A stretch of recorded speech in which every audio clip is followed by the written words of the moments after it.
Three, two, one. Ladies and gentlemen, welcome to the fourth episode of season two of Anway Pramanik's early night show. For all of y'all who know, this season is all about guests. This season is all about getting people who I have wanted to have conversations with about the topics that I care about, they care about, and probably the world also cares about. Probably you care about to an extent, and get these people to share their anecdotes, their stories, what got them into it, so that you don't just have my voice and my stories, but the stories of people in my community who I want to stay connected with.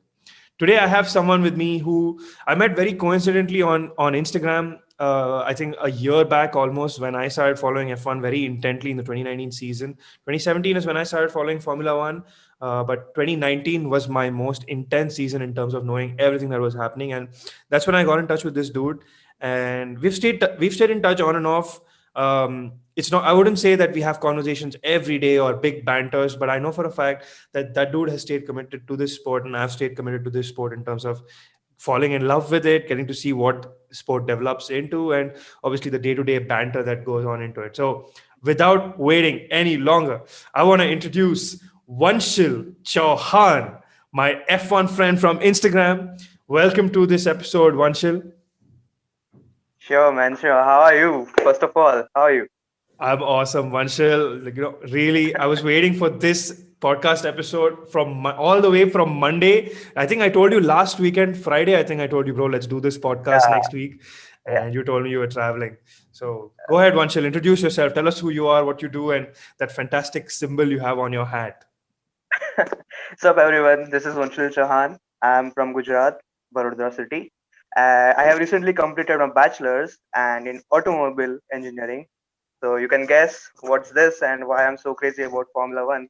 Because I guess it was very early days when I started watching Formula One. Of course, I didn't get a lot of it. I guess it was late 2008 to 2009. I was very small at that time. So most of those Formula One gigs were like a flyer, Yeah, Anyone would just go, yeah, this guy won. yeah, yeah. So I guess it was late 2013 when Formula One was, I guess, last Grand Prix in India. So Vettel's that it fourth was that championship. yeah. So it was that time that I realized, no, this sport is something. And since come 2014 and 15, I was like, you know what? I'm gonna commit myself to it, and someday, if I made it to this sport, it would be like great. So I got into it. I know there's an automobile engineering thing that you can do, and it's like a stair to this career or this the pathway that you need to follow. So eventually I opted for it, and it was around 2016 or 2017. Then I went into technicalities of the sport, like what's what's really happening under Yeah. those cars and what's going behind the scenes. So it was that time that I got more involved into the sport and thought, yeah, it would be great if I make it into that sport is my career. Totally. Before then, let me ask you a question because I think today in this podcast, I will learn a lot about the technicalities of an F1 car because I don't understand it as well as I would like to. And you coming from and that educate that you having learned that as your education, I think you can give a lot of insights to us. So before I even get into the meat of today's podcast, let me ask you a quick question. Which, according to you, which is the best designed car of this era, and who is your favorite all-time engineer in F1? And what team were they in when they were, your favorite stint of their career? Which team were they in? So it has to be Red Bull. Although I'm supporting a Ferrari cap, that's solely because of the history they have in the sport. But it has to be Red Bull, because since my early days in watching F1, the Red Bull was the present Mercedes at that time. They were so dominant, and all the three Grand Prix that have happened in India, the Red Bull have won all of them with Yeah, Vettel. yeah, So Red Bull and Adrian Newey, he is like maestro of designing the cars, yep. and especially the 2013 car was so dominant that car made me fall in love with the sport.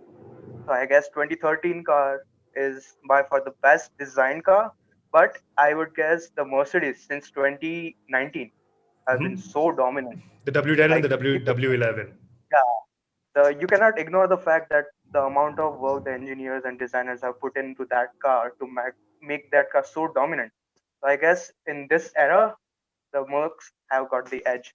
And in as far as my favorite drivers go, I would say Sebastian Vettel. But I don't think that we can, all of them have done such incredible things.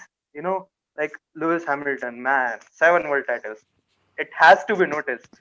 And Yep. there are some young kids, the upcoming generation, like Lando Norris, Charles Leclerc. They have some promising performance under the belts.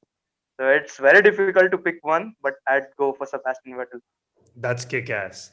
That's amazing. Yeah, because even Vettel is one of my most underrated drivers in my opinion. In terms of, see, I wouldn't say that Vettel is all out the fastest driver on the grid, but when it comes to the overall package of a driver, understanding the car that's under his ass, understanding the team and the business that goes into driving a team, and understanding the politics of the F1 circus, I think this dude gets it all. Maybe his intense rivalry with Hamilton in 2018-19 really got to him, like that sliding out in Hockenheim. Since then, we have seen it. It's affected him, like, has affected his morale in a certain way, because it would do the same with us as well, right? Imagine, like, we have done so well in our lives to an extent, and suddenly we start getting, outperformed by someone we didn't expect. Suddenly, like, he outperforms us everywhere. It will get in our heads. So I totally get what you're saying. In fact, in my early days watching Formula One, I used to like this guy wins everything. Sebastian Vettel, like he was the Hamilton from that time. Like he Yeah. would win everything. So there was a lot of hate going around him, and Yep. the Turkey incident, the infamous Turkey incident. Multi Like when 21. he was, yeah, he was at the fault. The two Red Bulls collide, and yet Red Bull took like Sebastian hasn't done anything. You know, he was their prince, so called. Yeah, yeah, But when he moved to Ferrari, I mean, okay, so this has got to be historical, like yeah. Vettel winning in the red. So I always dreamt of seeing Vettel winning a world championship in a Ferrari. Unfortunately, that didn't happen. But yeah, I can imagine, like, like, even though Vettel is a very class gentleman and he never shows a side of him that's vulnerable, I can imagine, like, how it must be hitting him. To he had two achievements in Ferrari. One is to win a championship with them, and the second one was to protect Schumacher's record of 7 wins. oh, So that's the bit which hurts the most. Any yeah, you pick any F1 fan, although you have to recognize that Hamilton has worked his ass off yeah, getting to that level. yeah. No disrespect to him, but still, that Shumi's record are just way too precious to all the Formula One fans. Yeah, totally relate with you on that. Like, there's no taking away that Hamilton is probably the greatest driver of the last 10 years, last 7 years at least, I would say. Since 2008, he showed up on the grid. He showed up on the grid. He's been friggin' dominant since then. I think he lost 2007 World Championship by 1 point to Kimi, right? 1 point, yeah, That 1 point. that just goes to show. First season in Formula One in a team like McLaren put up against a two-time world champion in Fernando Alonso, who dethroned Michael Schumacher. Ah, You go up that's the against him most talking. and you beat him, even though he tried playing mind games with you. So there's no taking away from Hamilton. I think he's built into the most fiercest competitive driver of this era. Anyways, let's put F1 aside. I mean, the real F1 aside for a while. Why don't you tell us a little bit about your community of the F1 page that you're building and what's going on over there? Give a shout out to your page and community. So the page is called Nation Formula One. You can notice a little Indian flag in the logo itself. So we are aiming to get the Indian public into our page and build a sort of national community because the cricket is a sort of still more popular sport in the country. So I guess there are a lot of people who don't know about Formula One or what Formula One exactly is. So basically, we are just starting up. We have around 50 or what followers, and we are putting out illustrations and driver cards or whatnot on our page. There are also memes, but hey, I pardon my sense of humor. I might not be funny all the time, so I'm more into the driver cards of thing, and the another admin is more into news and memes. So definitely go check the page out. The link would be in the description. Yep. I hope that you guys enjoy the page. To all the F1 fans who have joined in this conversation, the link's going to be in the description. Give the page a shout out, give it a follow. If you like the content, then definitely stick to the page because you're going to see a lot of you're going to see it growing into an F1 centric community, a big F1 centric community in the coming days for sure. Thanks, man. So now, Vanshil, help us to the people who have joined this podcast right now. Help us understand in the most layman's terms possible, or in the most simplest English. Not simple. I'm not trying to tell you to dumb it down, but to help us understand in a simple word, in simple terms, what is it that makes a Formula One car different from a road car in India? So as far as F1 cars are concerned, to put it very simply, they are freaking fast, man. They are so fast. But yeah, going down into the details, so the heart of it all is the engine. You know, the Formula One engine is not that powerful when you compare it to the road cars based on the bad stats. But the way it is engineered, the way the how efficient the engine is, the more you put in, the it just multiplies the power. Okay. So I would give around 40% credit to the engine, and the next big chunk which makes the Formula One car stand out of the pack is it aerodynamics. I mean, in a simple road car, if you're going at a speed and there's a sharp corner, then you have to get off the gas. You have to be very precise on the brakes and just follow the Correct. natural line, right? But given the aerodynamics and such a complex structures, there are tiny bits pricking all over the car. So In an those F1 are car. responsible. Yeah. So those are the car bits which are responsible to uh, just kill the corner.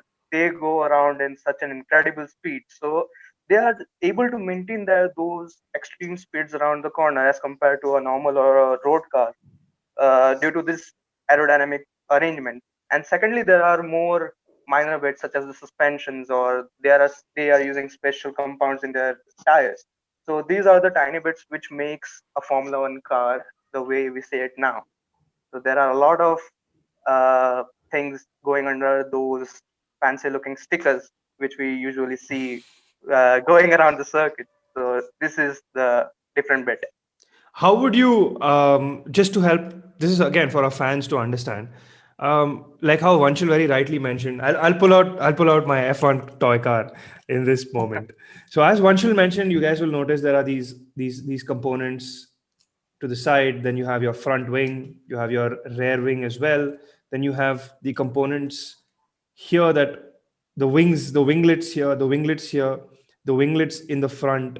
So all of these things tend to generate something known as, and even the floor itself, all of these Mhm. things tend to generate something known as downforce. That's exactly what Vanshil was talking about, right? Like this car can probably take a corner that's as sharp as this, probably at 210 kmph, aram se, Yeah, somewhat around that. somewhere around like 175 to 210 kmph, like the Yeah. fastest corners in Mhm. F1. Like Ascari to is like your, not Ascari, your 130R to is like 300, upwards of 300 you take it, It's right? literally flat out these days, Yeah. even in a F1 game sometimes. Yeah. So you're taking turns at 300 kilometers an hour, which normal cars don't even go straight in that speed. So can you help us Exactly. understand? Can you help us understand what is downforce, how downforce works, and like you mentioned, Adrian Newey as a master of designing chassis. So how would um, the experience of a car designer, help increase or create good downforce for his cars? Take it away, Vanshul. So basically, in order to have more downforce, right, you need to have the bits which follow divert the air above your car. So eventually, the air pressure which builds up upon the car would push your car downwards, right? So that's your Uh, downforce. yeah, that's the downforce. It's nothing but a wind pressure, So it's right? the exact But opposite of a plane. In the plane may it's pushing plane, you up. yeah, it generates lift. So it diverts the wind or air under the Downwards. winglet or wing of the plane. So it generates the lift. So the planes are like this, and consider Formula One like this. So Got it it. would go over the car. So Got it. that's downforce. In early days, when there was the aerodynamics weren't such a vast topic in Formula One. Early days would be So like your 70s. yeah, no, 70s was still the floor was introduced, I guys, in Hmm. 70s. Like early part, You would say 50s and Jackie 60s. Jackie Stewart's era. Exactly. Yeah, yeah. So that wasn't that much of a deal. But when the floor was introduced in the sport, so the air which was going underneath the car also helped to generate downforce. It's called Venturi effect, if I'm not wrong. So what it does is it reduces air pressure under the car. So Oh, it would okay. suck the car towards the ground. Like a suction So that, effect. yeah, like a, I won't say vacuum cleaner, but the principle is quite there, right? The air pressure decreases, so the car is pushed more towards the ground, adding to the downforce which is being generated by air going above it. So it's Insane. a bit Okay. more, it's bit more engineering, and some people might say, "What is this guy blabbing about?" But yeah, this is what's happening, which is aiding the car to go at insane speeds around the corners. So the front wing helps push the air behind and upwards my car. Yeah, because that's the first bit of the car which is punching the hole through Right. the air. Yeah, So right. basically, aisa upar it's going. And Yeah. there is another stream of air that's going below and sticking the car to the floor. And there are various barge boards going sideways, and you have rear wing and all that.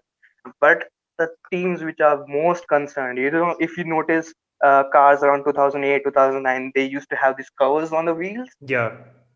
Yeah, so that was because wheels mess up things, man, aerodynamically. They would just disrupt the flow all over the place, and if you try to follow a car following behind, they would experience aerodynamic mess. That's why people, the commentators especially, keeps discussing the dirty air in Formula One.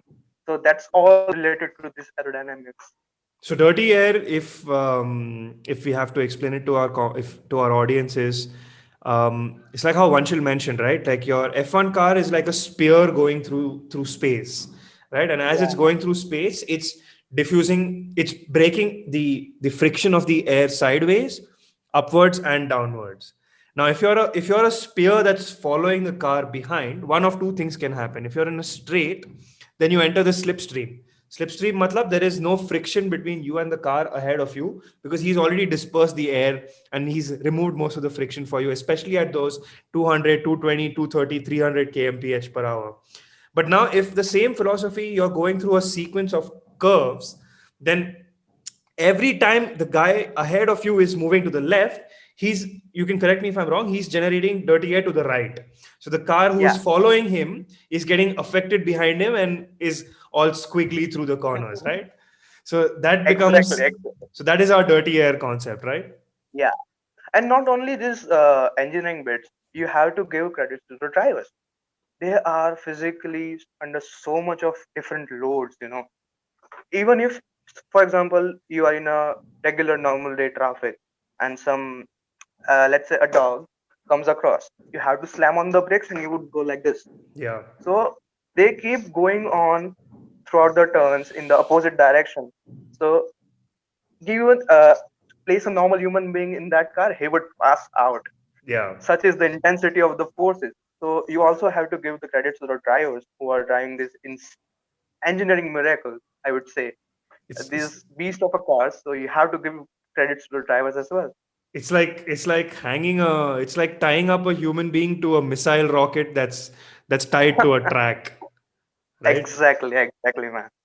Oh my God. And the best part is the drivers are not just driving the car, but every 3 seconds they're calibrating a few technical things of their car, corner by corner. That includes your brake bias, your pressure that's going into the when you're braking, and your fuel load and your ERS mode and stuff like that, right? Exactly, man. There are so many modes, like, in fact, a Before few that, years ago, they let me had, just share my screen and show everyone what the 2020 F1 cockpit looks like. Just a second. Yeah, that would be great, because they are also sitting in a very clumsy situation, right? Yeah, I found a really nice image of a car manufacturer or a team that we both love a lot. Opening it up right now. I don't think this is 2020. I think this is 2017, the SF70H. One, yeah, Yeah, this is the one. exactly. Yeah, it's from 2017. Yeah, you can see the amount of buttons there are. Obviously, there's a epic uh, media question to that, which has become a very popular meme. But yeah, you can see there are so many buttons on here. In here, you can see the things that stand out are that little. Um, We just lost your voice there, Vanshil. yeah, I just had a call. Pardon me. Okay, so am I audible? You're audible, but your voice has become a little distant right now. Yeah, there's a call. Do you want to reconnect to the Zoom call? It's okay. Ah, you're Am I back. audible now? Much better. You're Yeah, back. yeah. So the you can see the simple things that stand out. There's a N and a P, like green and red. So N is basically your neutral gear. If you have stopped the car, you have to put in into the neutral before getting out of the car. That's what the FIA booklet says. So that's a button. You just press it, and your car would be in neutral, no matter what the gear is. And the red one, P, is your pit limiter. Like when you are coming in to change your tires or you have some damage, you cannot go rocketing into the pits. Like you won't be able or you are not allowed to do over 60 or 80 kilometers per hour depending on the circuit. Yep. So once you press that button, it somewhat locks your speed to that limit. And above you can see those white circles. Those are actually lights. Yeah, you will have a flag That's. indication, like if there's an hazard or something like that, and various. It helps to change your gears, like Mhm, mhm. they change according to RPM. So this is this these lights here below my DRS FK2. That is my engine rev, my Shift. rev indicator, right? Yeah, So I have three lights I think over here: green, purple, and red. Correct? yeah. So Red is when your engine is crying, please change the gear, man. Things are getting complicated over here. So yeah, so you have to time it very precisely, or else, in fact, you can see a lot of cars going round. You know, I won't get into all the Sibinalas, but yeah, I yeah, was just gonna say that Vettel is known for it now. yeah. So basically, it has to do with this. You don't upshift early enough or at the optimum time, or you are too harsh on the power. The back end would just pull out of the way, man. Like Yeah, it is. Sometimes it's very harsh on the drivers. The team doesn't like it. The tires never do. But yeah, the driver has to just go along. correct. Even when I used to race competitively in the F1 with the F1 game, my biggest Achilles heel would be um, I would downshift too early into corners. Yeah, that would So just so my cars would just like spin out whenever I'm entering the apex. I'm off the throttle. What I would do is I'm off the throttle and I would downshift like much before my speed has actually gone down. So how does any other driver do it is they will be on seventh gear on the straight, they will brake hard or they will make the car slow down, and as the when the car has slowed down, that's when they change the gears, right? Or they change it yeah. while it's slowing down. I usually change the gear when I used to be very inexperienced. I used to change the gears as I'm braking. So That would immediately, kind of stall the car. yeah. That's what we call engine braking. So immediately, as soon as so it would slow down. It would slow down good enough, but the moment I snap my steering into the chicane, gone. Boom, rear is spun out. Yeah, you would find that a lot in F1 online lobbies, which are open. It's chaos. So when was the last time? When was the last time, and what F1 game did you play last? I have 2020, but I don't have the rig, unfortunately. I play on keyboard. That's why I keep myself to my team mode. You can do whatever you want. in that. So I would say So you're a keyboard expert right now. yeah, I keep the settings almost at 90 AI and just braking assist on, because if you keep that on, the car would be going like dancing on the track, going all over the place. So yeah, I think I'm good, but my PC is not good enough, so I keep my limitations. Soon, brother, here's to praying that both of us get a system and a rig that can run the F1 games nicely and we can just sit behind the cockpit and race. Definitely, man, definitely. And in fact, if you're ever in Bangalore, hit me up. We'll go karting. I would love to like both For of sure. us just go karting and put on two GoPros and record each other like racing with each other. I think that'll be damn For cool. sure, man. That would be great. Awesome. So now, getting back to the technicalities of F1, because I think this is the most technical conversation I've had in Formula One with anyone, right? Mhm. What is it that makes the 2020, 2019, 2020, and 2021 cars so hated amongst drivers for their close following? Why is it that drivers hate chasing down other people on these modern cars? Look, there has been a major change, even though they look same between 2018 and 2019. The aerodynamics has been simplified a lot. You know, there are still tiny bits in 2018 car, the one you have in the toy model. You can see a lot more details in the aerodynamicity of the car, but in 2019 it was simplified a lot more. Like, this was introduced to have more competitive racing, but in turn it reduced downforce, and this is what F1 drivers hate the most. You know, when the drive downforce subsidized, you don't have the confidence. I won't say confidence. These guys are very confident, but yeah, comparatively, it slumbers down a bit, right? You second guess yourself before chasing someone down a corner. Yeah. But in case you are in slipstream, you would enjoy it a lot because it would reduce the drag, which we say resistance effect. It Yes. would reduce the drag even more because there are less bits on your car. So you would love if you are in someone's slipstream, but the car ahead won't like it that much. In fact, in coming season, there are not much changes. It's the same chassis as 2020, I guess. Thanks, But thanks, there has, COVID. yeah, we would see a lot of different season if Yeah. it wasn't for COVID, whole new cars. But Yeah. uh, in next season, there are, I think, some changes to the floor. They have trimmed it a bit, and The there are wings. various, yeah, the rear diffuser have been shortened. So I don't know the exact dimensions of what, but yeah, there has been a lot of changes in the rear end as compared to the front end. So these And tiny bits would definite would definitely hamper the aerodynamic performance and making drivers more nervous. and I'm I and hope that Sebastian don't spin the Aston Martin. I'm looking very much to it. I hope he doesn't spin it. I know what you're saying. I know what you're saying.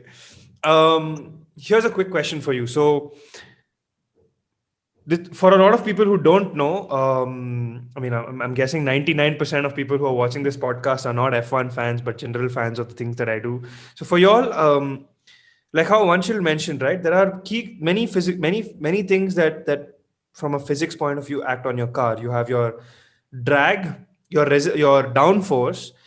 You get downforce by creating so downforce. Then you have something called drag. Drag is basically when a plane lands. I'm pretty sure if you've ever sat in the window seat on top of the wing when a plane lands, you'll see that those 15, 20 flaps come up and your plane's like, "Woo!" starts making that noise, right?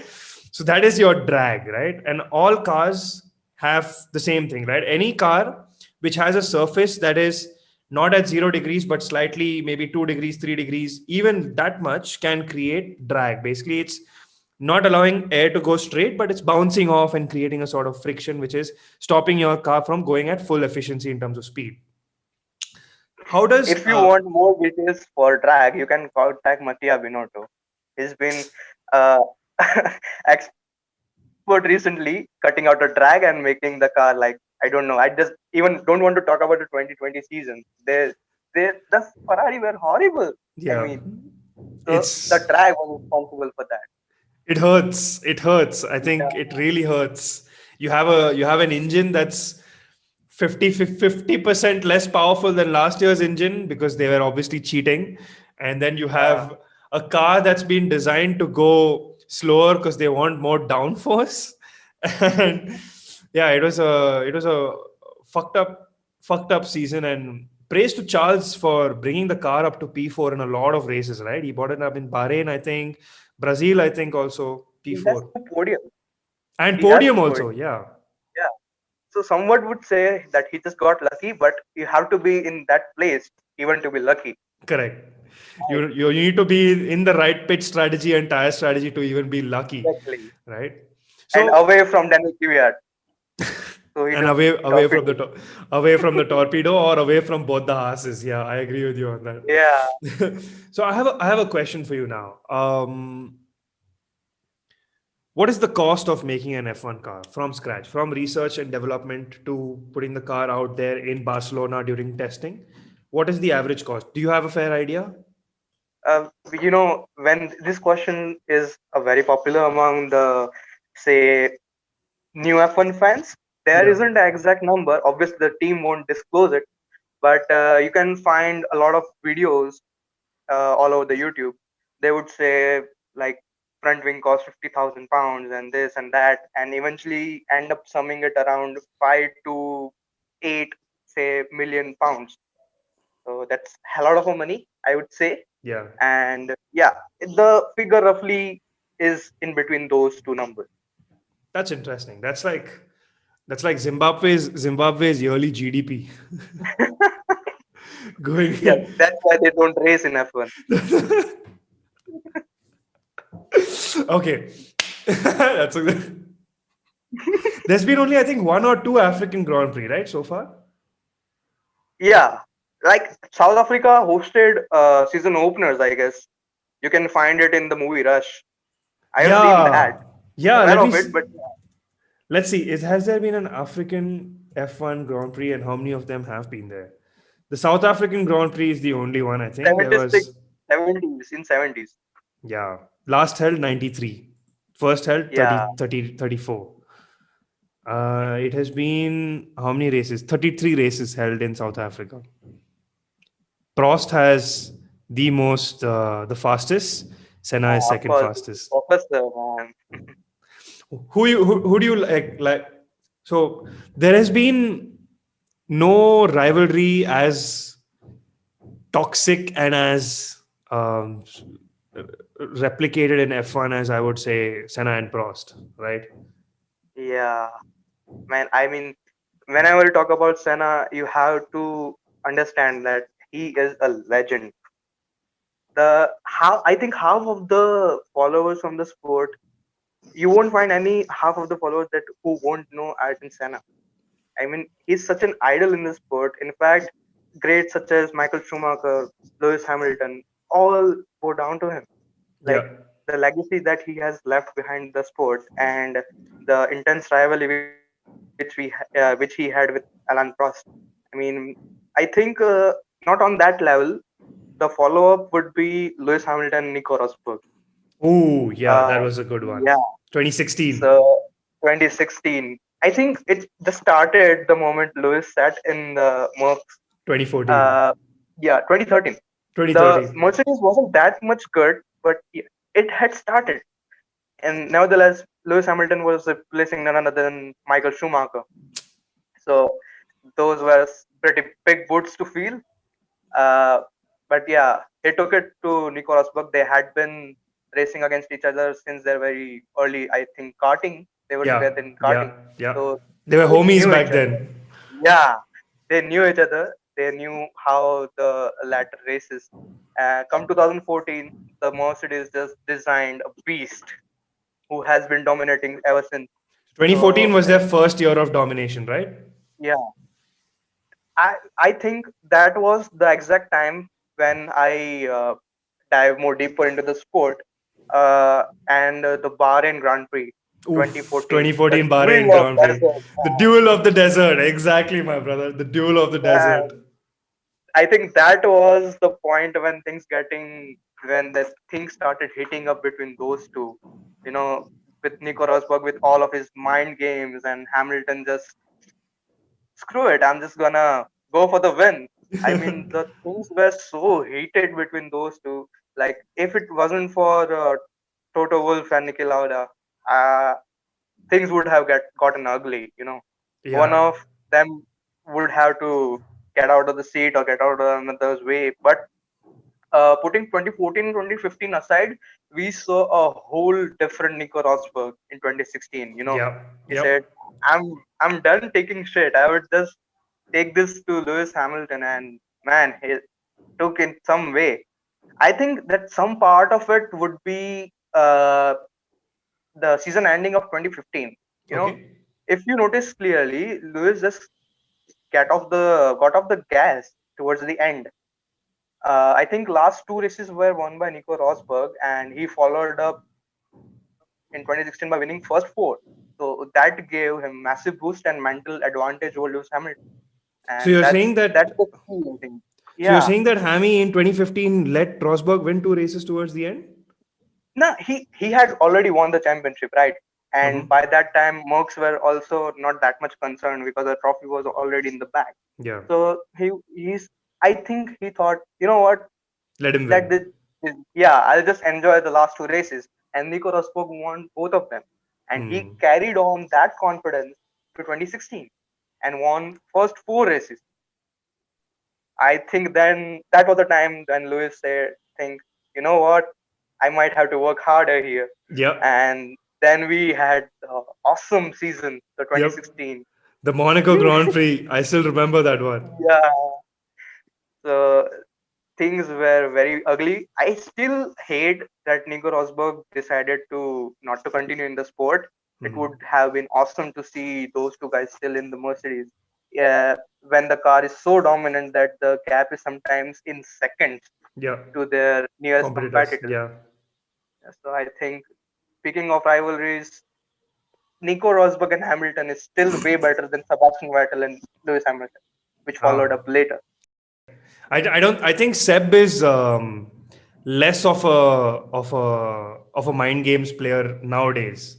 I mean, Red Bull was a completely different. He was a monster when it was Red Bull, uh, Yeah, and I think he sobered down a little bit after that. And even the environment at Ferrari, I don't think it was very pro Sebastian as it was pro Ferrari and everyone for Ferrari kind of a mindset. You know what I'm trying to say, right? yeah. I mean, Sebastian Vettel loved Ferrari, man. He Yeah. would obviously have loved to win a title with the Yep. Maranello team, but unfortunately, it didn't happen. But he has some fond memories, I guess, in the Ferrari. Yep. Malaysia So it, 2015. yeah, his first ever win. So I guess things didn't go as they were supposed to, but he had a good run with Reds, I guess. He had a fantastic 4 years, right, with the Reds. 2015 Yeah, to 14, 5 years, he let's joined, say. right? No, 2014 he was still at Red Bull, which was a horrible season for Yeah, him. Ricardo's He- joined Red Bull at 2014, correct. Yeah. So I to 2015 he went to Ferrari and he's been there 5 years. Who was his teammate in 15? Massa? No, it was Kimi. Oh, Kimi's been there since Alonso left, right? I mean, since Alonso Yeah, left. 2014, Alonso left. on the left. So he and the funny thing is he had the teammate none other than the Iceman.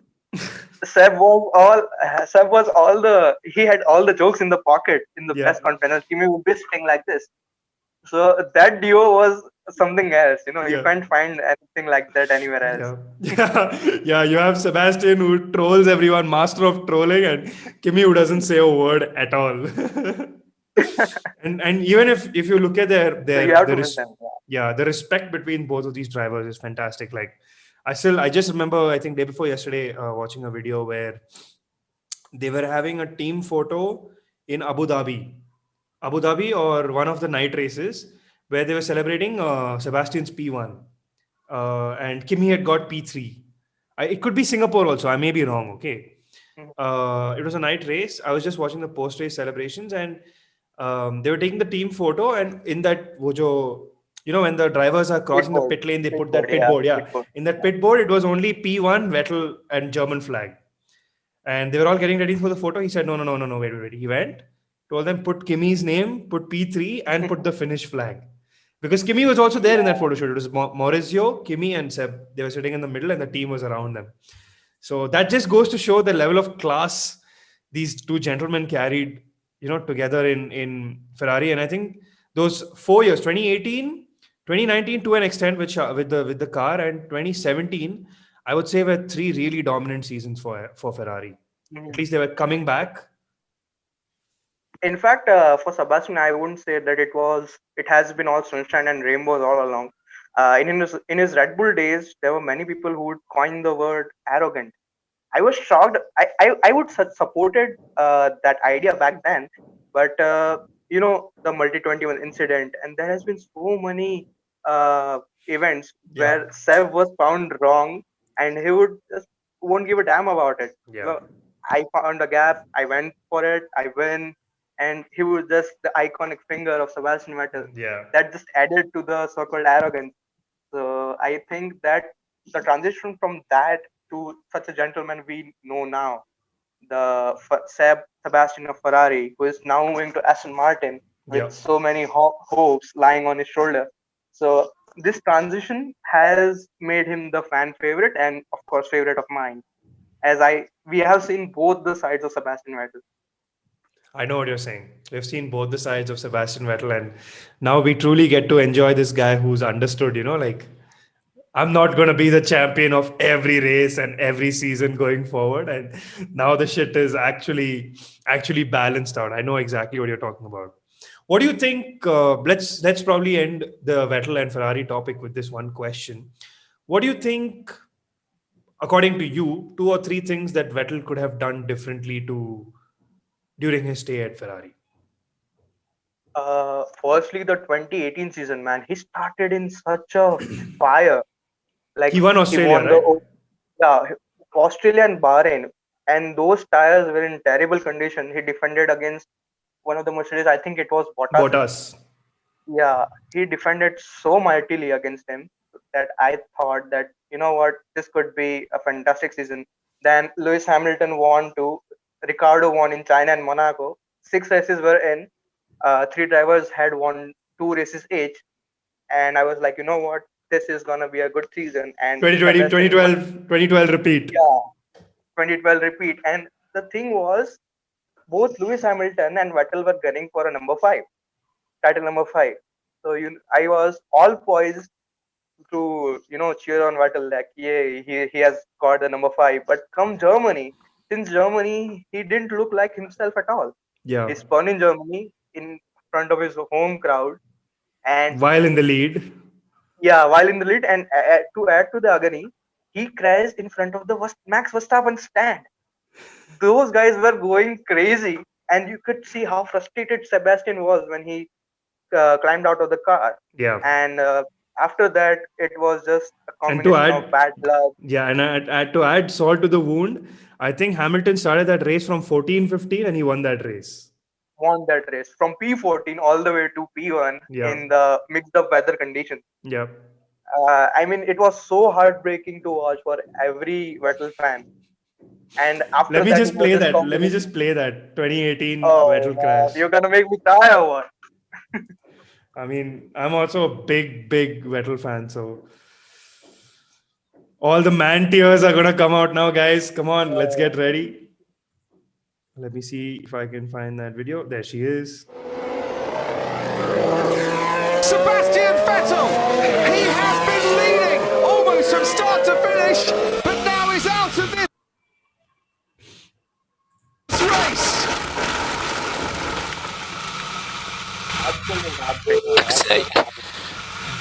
Sake.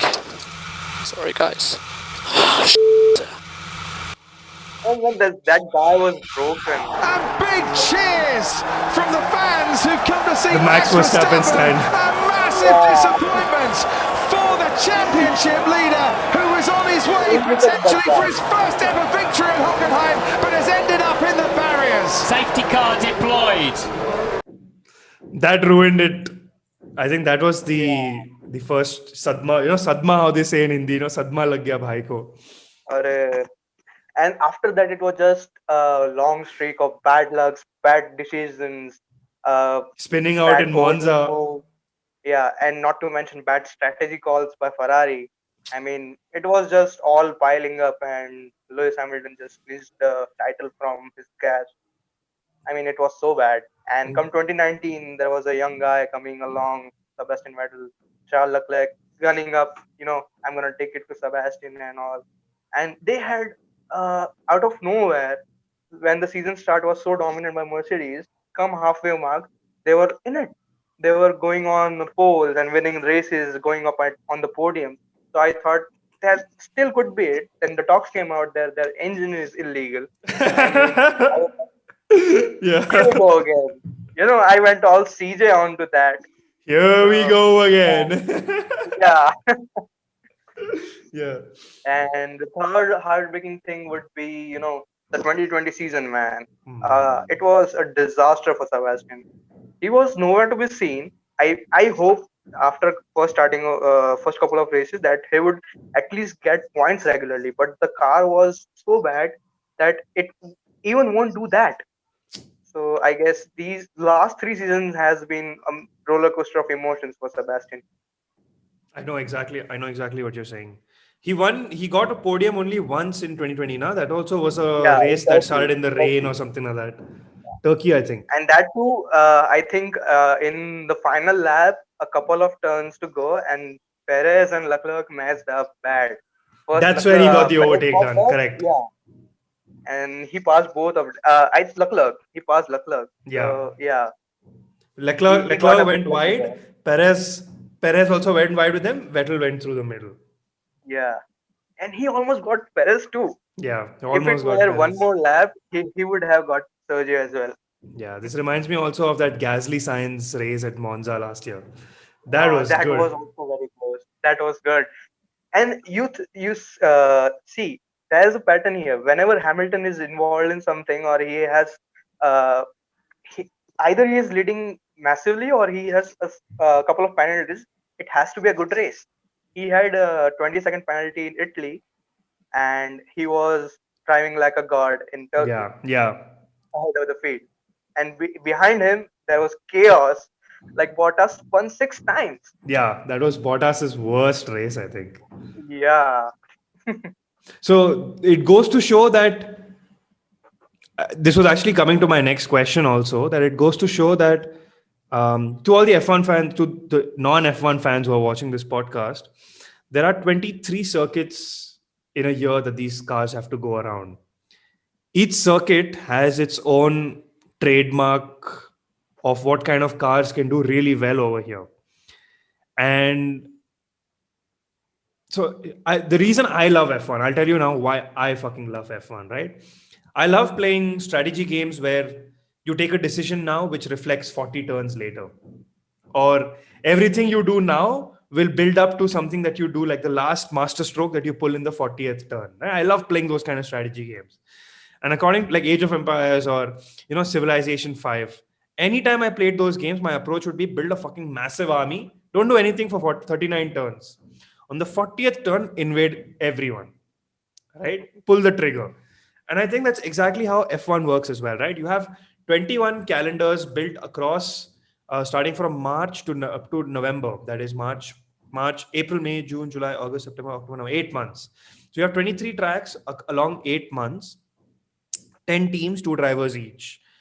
And the reason I love Formula One, again, I'm repeating it again, is because as a driver and team, before a year starts, you have to tell yourself, we will do our best in these tracks because we know this is where we kill it.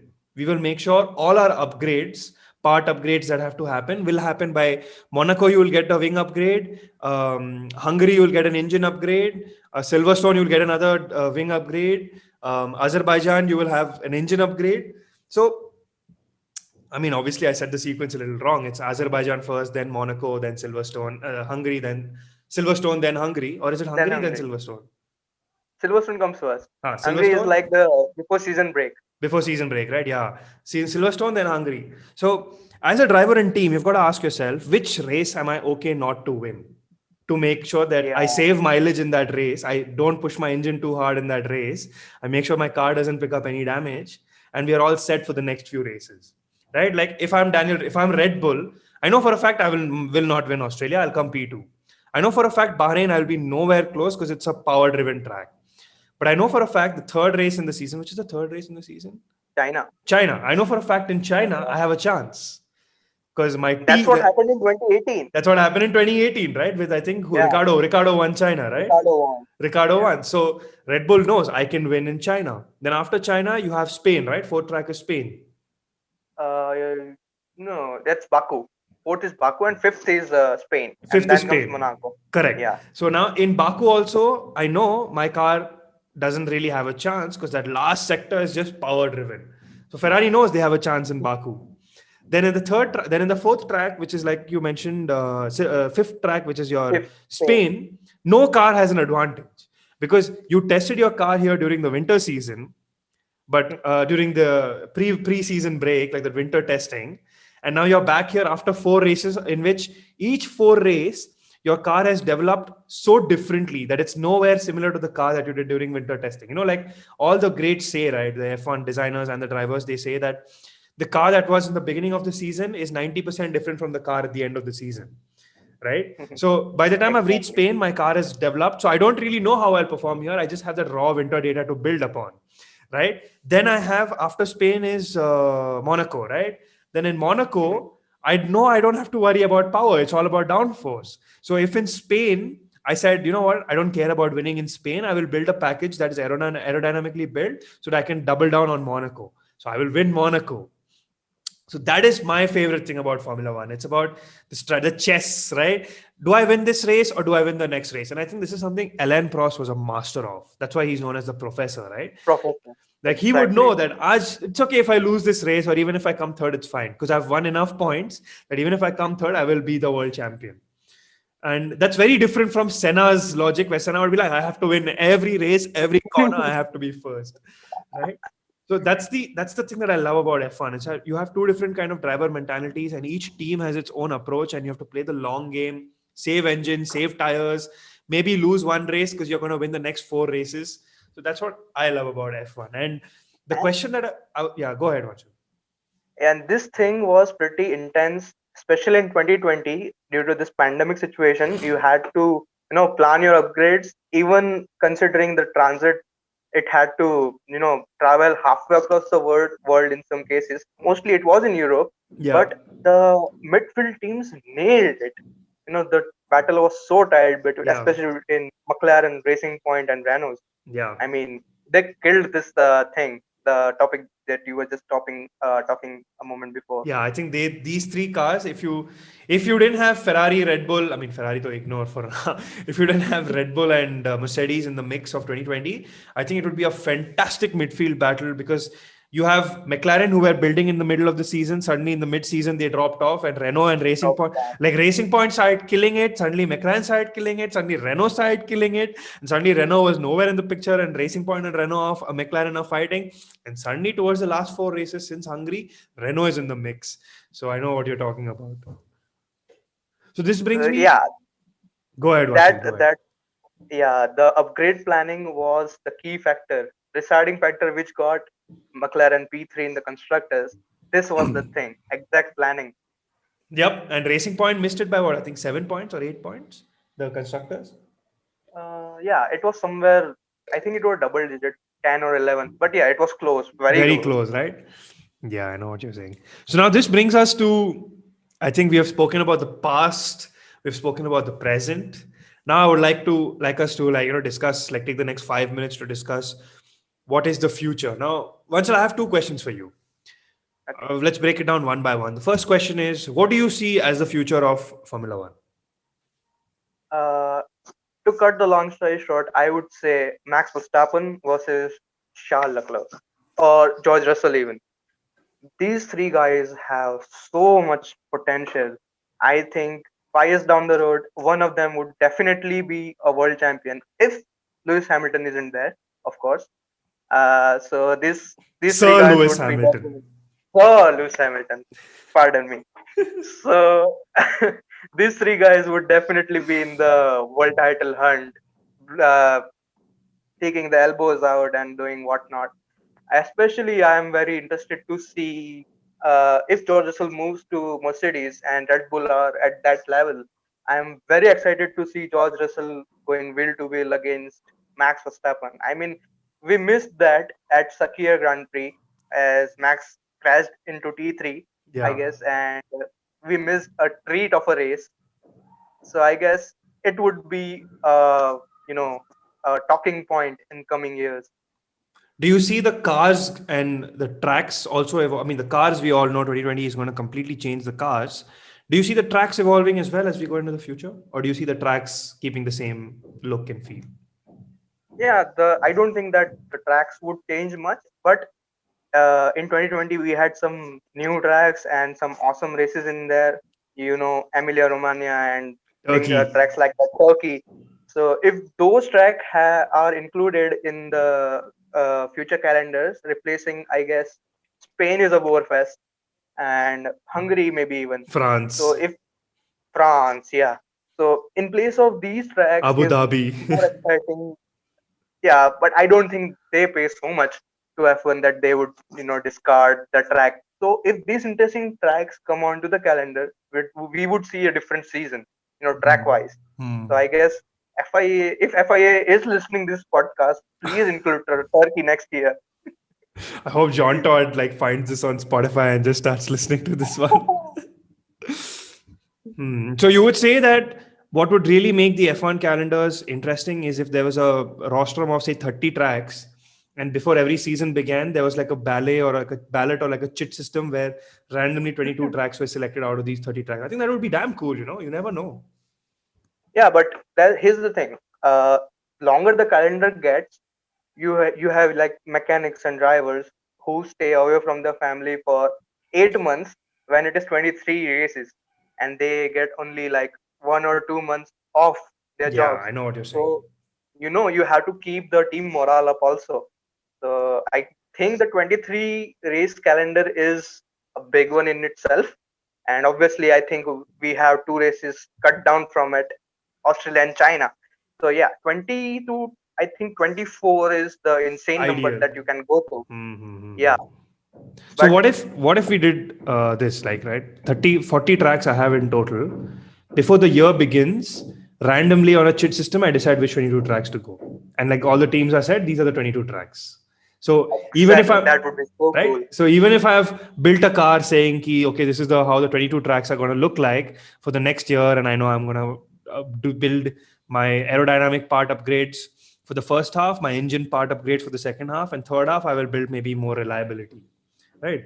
So that's their Exactly. plan. But suddenly you realize, holy shit, the circuit, the calendar is completely different this year. You have more aerodynamics requirement towards the end of the season and more reliability requirement towards the mid season. Yeah. So that's actually throws a spanner into the works for engineer and the teams that are manufacturing the various upgrades back at the factory. Anything changes in the calendar, they are banging their heads against the wall. I mean, where in the hell it come to this? We hadn't it planned. So Yeah. I guess they just freak out and any changes that happen to calendar. So do you think it would be good or bad for the sport if we did something like this? It would, I think, attract more fans because the racing might get interesting. But on the other side, the team morale might be affected slightly. I'm not sure of that, and the work hours would definitely. The engineers and the team manufacturers would be grinding extra hours back at the factory to meet the deadlines. Because it would definitely stress them out. Yeah, it's more random. Yeah, so it will be like more on the go thinking, correct. And in terms of the cars, what is it that you'd like to see changed going into the future? Closer racing. That's what FIA keeps saying. Especially in 2022, we are going to see a whole different car as we are now. But especially if Fernando Alonso is to be considered equal engines for all, that would be very funny. But yeah, I think that's an interesting idea. But then again, it won't be any difference between F2 and F1. I guess equal cars would destroy F1. It Yeah. shouldn't be the case. But more close racing would be a great way to attract more fans and more audience towards the sport. Yeah, and make the races overall more entertaining, because right now the F1 weekend is sold like a concert in a lot of cities, right? Where they'll say you will Yeah, have all these artists performing, and towards the end you will have the race, right? Like you'll have your exactly. Christina Aguilera and your Justin Timberlake performing in the US quota, right? You'll have their concerts, and then towards the evening you will have the F1 race. Like it's like a finale, you know. So as much as I understand that that kind of helps attract more audiences, create like a NH7 weekender kind of a, like I would love it if NH7 weekender and F1 did something together in India, because see they want to, the Indian government, piece of shit government, wants to anyways bill it as an Yeah. entertainment tax, right? So do it as an entertainment event, make more money and pay the tax, close it, we will come. That's why I think made a bold statement. I'm not sure of it. They said that Indians won't be able to, carry on with this sport. It is just too expensive. Yeah. I didn't inquire of the ticket prices back then, but I'm sure it would be, Yeah, even soaring, I soaring don't in the. know what the ticket price of an F1 race in India was. Let's check. 2012. Definitely, I think that it would be at least five figures for the whole weekend. At least five figures, in my Let opinion. me just check. The tickets of the 2013 edition of the F1. I'm reading an article in Times of India, August 4, 2013. This article was written. The tickets for the 2013 edition of the F1 Grand Prix at the Budh International Circuit were launched on Saturday in the range of 1500, that's 1500 to 21,000. Right. So the grandstand in 2011 was 35,000, and in 2013 was 14,000. So you are absolutely correct. The F1 guys knew we couldn't afford this sport. Then Exactly. the seats closer to the start finish line um, is so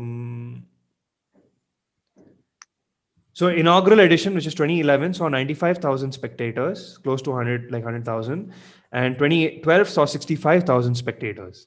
So I'm guessing 2013 was so bad that they didn't even put the number of people who came. Vanshil, you there?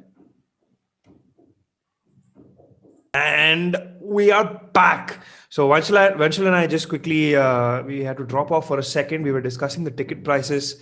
And I think we've realized that you were absolutely correct, Vanshil, that the FIA made a bold statement saying Indians can't afford the sport. They were right. We really couldn't afford the sport. But here we are still spending lakhs and millions and billions into this IPL fever that has taken over the country, and Bollywood that has taken over the Oh, country. don't I don't even want to get started about it. I mean, I have no offense against cricketers. The sport is very good, but I think that F1 should be motivated. It is a great sport, and the community is ever so growing in India as well. I think things should be done. I think that BIC is not that bad circuit. It is a good to medium circuit, right? So FIA should definitely reconsider Indian GP back on the calendar. I agree. I totally 100% agree with you. And we're back once more with my dear friend Vanshil, as we are coming to the end of our season 2 episode 4 Formula 1 special. Vanshil, the last question that I asked you is what do you see as the future of the sport and how it's in India. What do you see as your future in the sport going forward for maybe the Yeah. next 10 years? Uh, for past couple of years, I have always dreamt of working in one of the teams, no matter which. But I have always dreamt night and day to work in a Formula One team. It has, possessed me. And as a matter of fact, if you recall Hamilton's radio back in Turkey after he won the championship, it just gave me goosebumps, man. The way he was saying it, I thought, is he talking to me or what? Like, uh, I am I would be so blessed if I ever make it into Formula One as an obviously in an engineering role. What is the career Uh, path like? How do you get yourself into a Formula 1 team as an engineer? look, as for the starters, I have done my bachelor's of engineering in automobile engineering, right?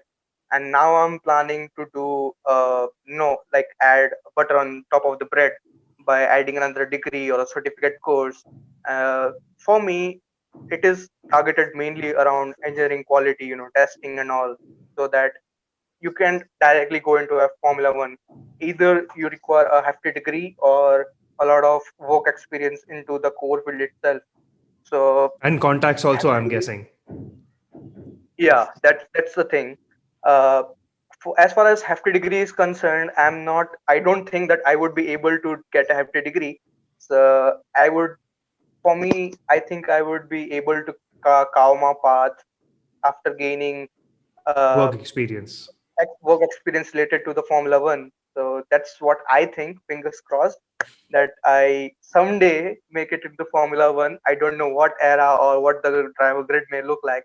For all you Even know, in that in that era, we are all like in those Star Wars, like hover cars. You know, you never let's know in the hope next so. 10 years. Let's You hope know. so. So Yeah. do you see it as like you want to maybe work with BMW in India or like a Volkswagen in India for 10, 15 years, get your experience with a big company like that? Maybe from there join the Volkswagen Motorsports division in like LMP or endurance racing. From there make Yeah, contacts exactly. into F1 and then, you know, Yeah, exactly. Because we as an Indians, we don't have that much of a background in motorsports. Obviously, you have Jehan Daruwala and there's Mahindra. some superstars. So some superstars coming out of the Yeah. blues and And doing the excellent. Mahindra Formula E team as well. Yeah. So motorsport is being realized in India. Obviously a bit too late, but yes, Indians would be there in motorsports in not too distant future. I think and I hope that that would be my way into the Formula One. Dude, I am telling you, I'm waiting for the day when I get to see a race engineer voice Vanshil Chauhan for a future star driver, maybe like a like this Southeast Asian or like an Asian team that's formed in Formula One, funded by like how Racing Point is British, right? And Aston Yeah, Martin is British. We will have like a kick-ass Indian team funded by maybe the Ambanis, like a Reliance Motorsports or something like that, and using the Reliance petrochemicals and the Reliance lubrication technology, you're bringing that into the Formula One team. Your drivers will obviously be like you're the best drivers around the world, probably like a German driver or something like that. Probably exactly. Raikkonen's kid for all you know. Robin Raikkonen might become Yeah, might become your driver, and you're the race engineer or like one of the guys in the back end, sitting with Toto or whoever the the the team principal is, and you're like, this is what we need to. This is the engine strat mode 6, strat mode 6. and if Kimmy's kid is as as sarcastic on radio as Kimmy, then I would be in big trouble. For what? You will like put it in strat mode 6. You're like, are we trying to do an overtake or come last? Robin will ask you. I Okay, can I yeah, can man. I totally hope. understand. So do you have like a team that you walk, like do you have you done any research from your end on the kind of roles that exist in Formula One and a specific role that you've decided you want to jump into, or is it like this is my background, I can fit into any role that I get an opportunity in? No, it's like a hospital. You in hospital you see various specialists. There is a dental surgeon or neurosurgeon. So this is not hospital, but yeah, there are specialists and there are divisions, various categories. In fact, in factory there are you know chassis. There is engine unit, there is aerodynamics, and this things goes on. But then there are durability, quality. So there are various sub branches. Pick one, form a career path, just let through that. And once you have enough contacts and enough experience, then you apply for that. There are also many teams like McLaren that support graduate programs in motorsports as well. But then again, it is in UK and way too expensive, so that we cannot afford it right now, or Unfortunately, else we don't that have the visa. yeah. In fact, the race strategist of Lando Norris is, I guess, McLaren program graduate. He has made it to a chief strategist of Lando Norris. So that's all about the sports spread. It is very popular in UK. Hmm. So they have all the options. Yeah, Europe is the king when it comes to motorsports. There's no denying that. I mean, the best car brands are also all European, right? Exactly, man. Hmm. And do you see an Indian driver or an Indian team or both international circuit back on the calendar anytime soon? I don't feel so positive about both international circuit, but I would say Jehan Daruwala is a killer of a driver, man. He's so talented and he has got the pace. I have. I don't think that you would believe it, but I had a couple of conversations with him over Instagram, and Oh, he is so down to earth, man. During his F3 days, uh, I texted him that I don't know if you would say this or not, but you are doing us Indians proud, and you are a fantastic driver. And he actually replied, and I once made a sketch of him, and he replied to that too. So that's damn cool. I guess he is. I think he is the future of F1 in India. He would definitely be in F1 and a hell of a driver for sure. Maybe you, me, and Jehan can do a podcast in the coming days sometime. That would be so great. Awesome. So I think this was a fantastic podcast, having you and discussing all of these intimate F1 related conversations, which, I don't get to have on a regular with a lot of people, apart from the IRC community, which I'm part of, where I have to do commentary. And in fact, today we have a race. We are going around Brazil today, 8 p.m., the tier one drivers. It's going to be World Drivers Championship, and Constructors is set. Renault won this year for us, but P2, P3 is still open. So Right. that's going to be the deciding battle today, and I can't wait to do the comms. But there is, yeah. So that's where we are with IRC. Vanshil, thank you so much for joining this fantastic podcast and giving us an hour of your time so that we could jam and just talk about things that are dear to us. But before we end this, I like to do a rapid fire kind of round with all the guests who come on this podcast, and I have one planned Okay. to do with you as well. It's going to be a 1 minute rapid fire, no more than that, and it's going to be a mix of questions, like the kind of spiritual or like deep introspective questions I ask myself, and also a few things with like fun life related stuff, and maybe one or two F1 questions also thrown into the mix. So I will give you 5 seconds to answer each question, and we can like aim to close this whole thing in a minute. So now it is exactly 12:18. So when it's 12:20, because I'm guessing it's 12:18, 30 seconds right now, the moment it becomes 12:20, it's going to stop. So I'm going to keep asking you questions till then. Are you ready? Sure. Go Are you ahead. ready? Yo. Let's start. If you didn't have to work for money, what would you want your dream job to be, or your job to be? Fame. Getting famous. Any kind of particular job in your mind? Definitely something to do with cars. That's for sure. Awesome. Are you a red sauce pasta guy or a white sauce pasta guy? Red sauce. Definitely. Do you believe morals are important for a human being? Yes or no? Yes. Would you marry for companionship? Oh, you're married, right? No, I'm single, bro. Okay. Would you marry for companionship or marry because you want to start a family? Companionship, I guess. Superman or Goku? Who would win a fight and why? Superman is Man of Steel. I'm a kind of fanboy of Superman. Nice. If you could live abroad, what are the two top places you have at the top of your head, or like two top places you would like to live in? So city name and country. Barcelona, Spain, and Las Vegas, America. Nice, nice. If you had a crystal ball, would you like to know your future? Uh, Kind of yes, but then again, I would. Why did I do this? So kind of a no. It's a mixed answer. Got it. Define friendship in one sentence. Loyalty and be there whenever I need. Got it. Michael Schumacher or Lewis Hamilton? That's a tricky one, but I would say Lewis Hamilton, as I have seen him live, racing live. Ferrari or Red Bull? Ferrari.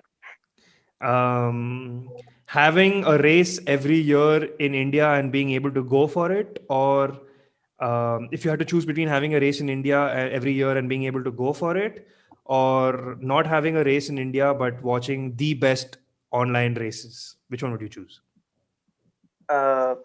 One in India and go in person over there. Awesome. If you had 7 days left to live, starting today, starting after this podcast, would you continue living life in the same way, or what would you change? Definitely, if I knew that my time would be up after 7 days, I would definitely live a different life. When was the last time you cried your ass out? Like really broke down and just cried? I think it was after my 12th result. It wasn't one to be proud of, and I had a serious mental breakdown back then. So it's been 4 years, I guess. Nice. So this brings us to the end of our quick fire rapid round of questions. Like I told you, it's going to be a mix of live questions, fun questions, and F1 questions. And I think you did a fantastic job in answering all of them. Vanshil, let me give a shout out to your page. What is your page called on Instagram? It's the Nation F1. Formula One, yeah. Nation Formula One, right? Yeah. So to all the people who have joined this podcast, give Vanshil and his community a follow in Nation Formula One. I'm going to have the link in the description. Check it out. It's going to be a fantastic F1 page. For all you know, this we might even do like one Instagram video a month where we just ask each other these kind of F1 questions and feature that in the Formula One Nation. Like Vanshil, for all you know, you might start that with the community of telling people I'll go live every hour on an hour before the qualifying, an hour before the race weekend, and people can ask all in your questions and you can like do the live stream while you're watching the race. I think that'll be damn cool if you did something like that. Exactly. Yeah, man, that's for sure. If the community grew, we would definitely try and do that. Awesome. Thank you, Vanshil. Any closing thoughts? How is it like to be a part of this podcast? Anything you'd like to tell the fans and people who might come as guests in the podcast in the future about your thoughts on Anway Pramanik's early night show? Yeah, man, it has been an awesome experience. In fact, it was my first ever podcast. I have never ever done before, and discussing F1 with anyone is just amazing. And to do that on a established podcast is Not so established also, bro, but thank you. very very good 1 hour, and we had some interesting conversations. So it was very good. And as for the fans, keep watching Formula One and just bring back F1 to India. Bring back F1 to India. I think we all want it back. Even if it's a 20K ticket in the grandstands, I think I would go at least once a year, save my cash. Definitely. 10K, like 1,000 each month. I will at least have 12K at the end of the year. Or maybe 2,000 each month. I'll have 24K at the end of the year. Exactly, man. Thank you for joining, Vanshil. I really look forward to the next podcast that you and I do together. Cheers, buddy. Have an awesome day. Bye-bye. Bye. Take care.